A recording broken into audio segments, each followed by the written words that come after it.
Eh bien alors tout d'abord bonjour. Monsieur Savy, pouvez-vous vous présenter, votre cabinet, ses valeurs ainsi que ses engagements? Bonjour, merci de nous recevoir. Donc Charles Savy, je suis associé au sein du groupe Vertu. Le groupe Vertu est un groupe intégré qui regroupe plusieurs métiers, donc des métiers du droit à travers Vertu et Associés, les métiers du chiffre à travers Vertu et Finance, et l'accompagnement vers des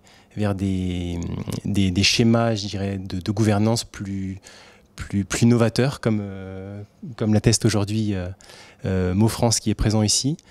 Donc nous accompagnons en fait nos clients notamment sur l'adhésion à des organismes de l'économie sociale et solidaire, notamment l'URSSCOP. Nous les accompagnons aussi à mettre en valeur leurs activités en répondant à des prescriptions de référentiels. Je pense notamment aux objectifs de développement durable ou aux normes ISO. Voilà, ce sont des missions qui sont complémentaires aux missions traditionnelles des experts comptables, qui sont la tenue de comptabilité, le droit social et puis le secrétariat juridique. Et l'ensemble de ces missions contribuent à créer le cercle vertueux de la croissance pour l'ensemble de nos clients. Madame Dogan, Monsieur Jacob, quel a été donc votre projet au sein de votre entreprise, votre stratégie d'entreprise et comment avez-vous mené à bien ce projet? Je vais commencer, Evelyne Dogan, porte-parole de Mo France. Alors, l'entreprise a pour objectif de fournir et promouvoir une meilleure organisation des besoins primaires à moins de 150 km. Mo France promeut le circuit court, l'économie sociale et solidaire.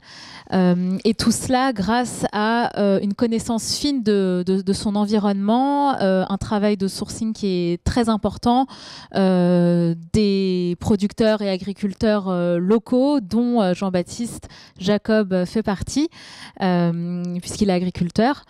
Et c'est donc le fournisseur de pommes et de jus de pomme de Mo France. Et tout cela a été permis grâce également à notre structure, qui est une structure, une société coopérative d'intérêt collectif, donc une SIC. Et grâce à cette SIC, en fait, on parvient à rétablir l'équilibre naturel entre fournisseurs,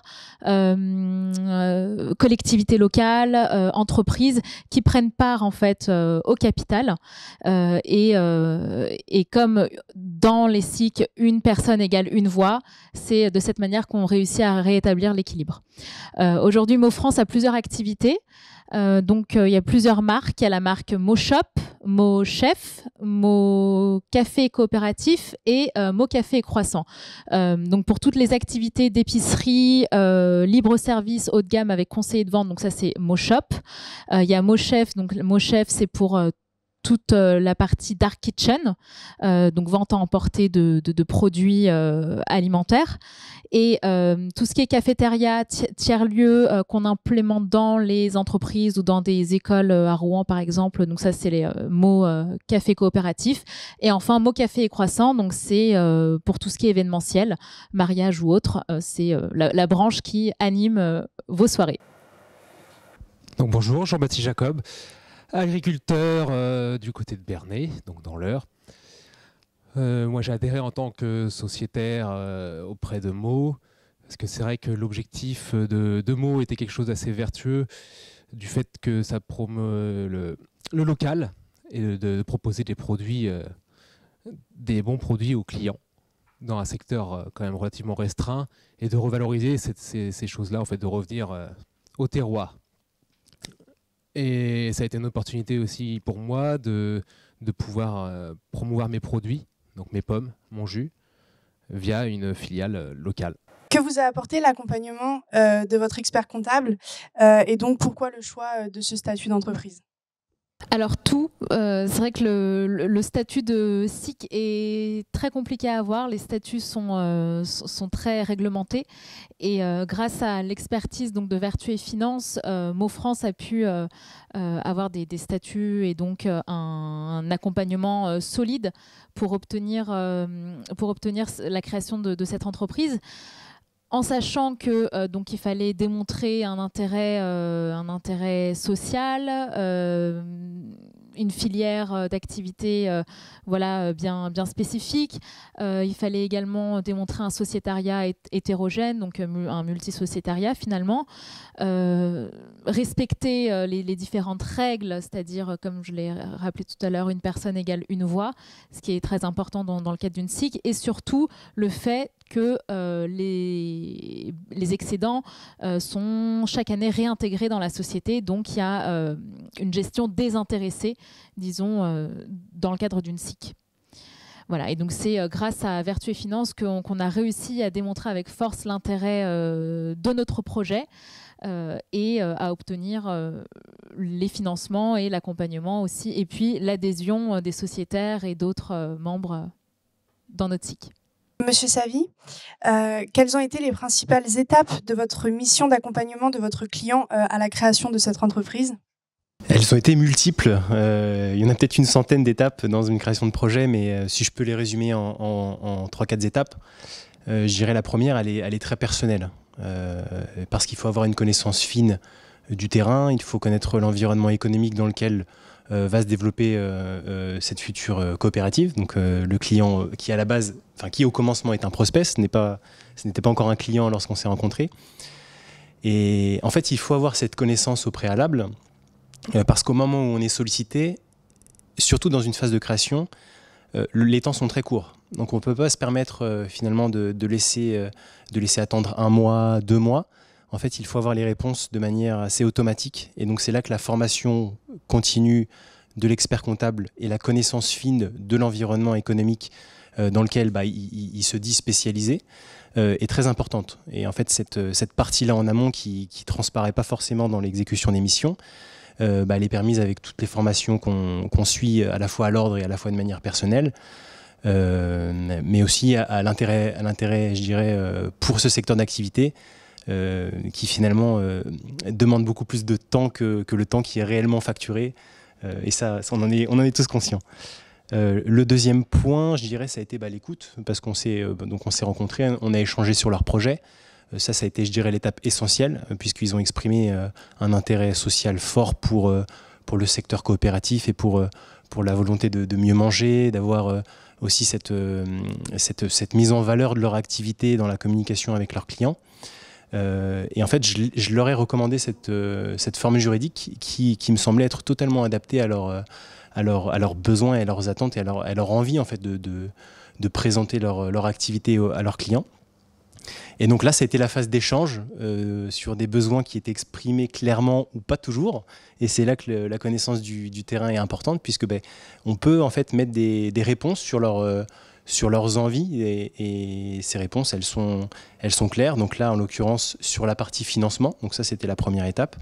Donc il y avait un besoin de recourir à du financement externe, donc pas d'associés supplémentaires.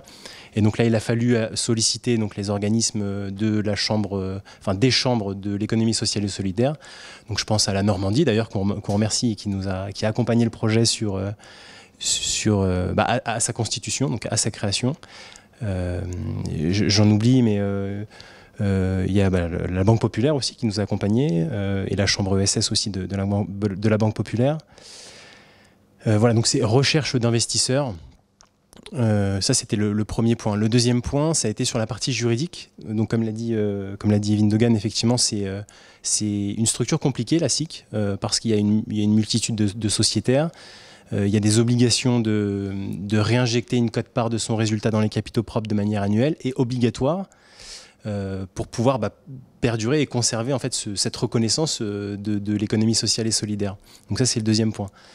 Le troisième point, il est stratégique et il est lié intimement à l'organisation interne, puisque si on se prévaut en fait d'avoir une organisation qui est vertueuse, il faut l'organiser en interne. Donc il faut avoir des outils de pilotage, il faut avoir des outils de gestion, il faut gérer ses stocks, ses achats, il faut être capable d'avoir des indicateurs. Donc je pense à la base qui a été mis en œuvre, c'est l'agribalise. C'est des bases de données en fait qui permettent de donner des scores aux produits. Donc ça, il faut le mettre en œuvre.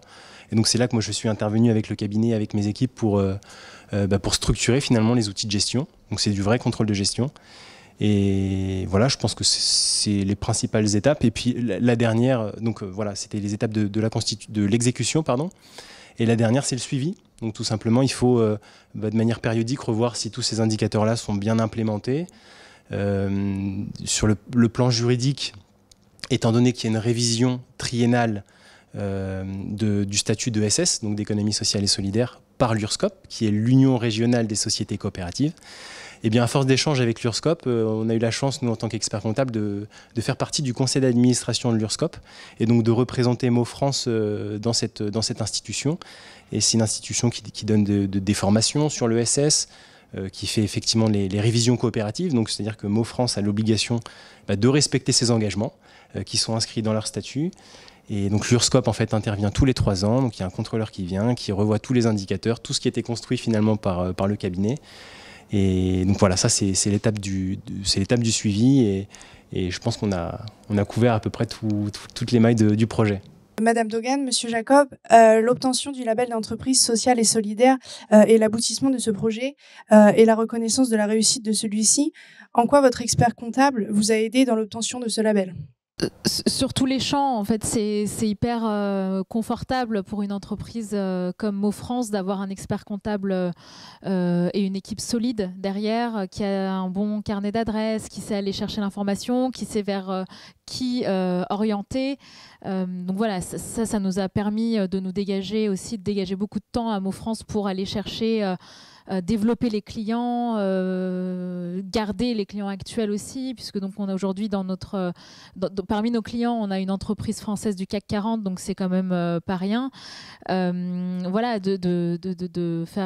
d'améliorer encore la qualité, de travailler aussi sur tout le côté opérationnel, sur les points de vente. Voilà, il y a pas mal de travail qui est fait à ce niveau-là. Et tout ça, c'est permis grâce au bon accompagnement qu'on a de notre expert comptable. Et donc, pour finir, un mot de fin chacun ? Faisons de la coopérative la première entreprise de France. Moi, je voulais surtout revenir sur le fait que c'est important d'avoir un bon expert comptable qui puisse nous suivre, parce que c'est vrai qu'en tant que professionnel en dehors, nous, on est sociétaires de la coopérative, mais on a besoin d'un expert qui puisse nous dégager ce temps de travail-là, qu'on nous n'a pas le temps de le faire. C'est vrai qu'en tant qu'exploitant agricole, c'est vrai que c'est pas mon domaine. Donc voilà, c'est surtout ça, là-dessus je voulais revenir et c'est très important. Bien, faites confiance à votre expert comptable et continuons effectivement à promouvoir le secteur de l'ESS qui est un monde merveilleux et fabuleux. Merci.